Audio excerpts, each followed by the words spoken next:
Hello guys, everybody is know me for about Airdrop testnet, but I'm going to go and start a business, that is new business, online business. That would be my future. I will work on there. I will dedicate myself on there. But if I get slightly time for giving the Airdrop testnet that you are watching for doing Airdrop testnet and getting money, I'll try to do.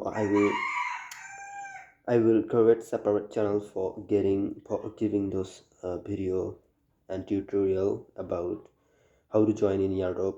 Okay, don't worry about it. I'll try. But what's your thought about starting my one business that I want to?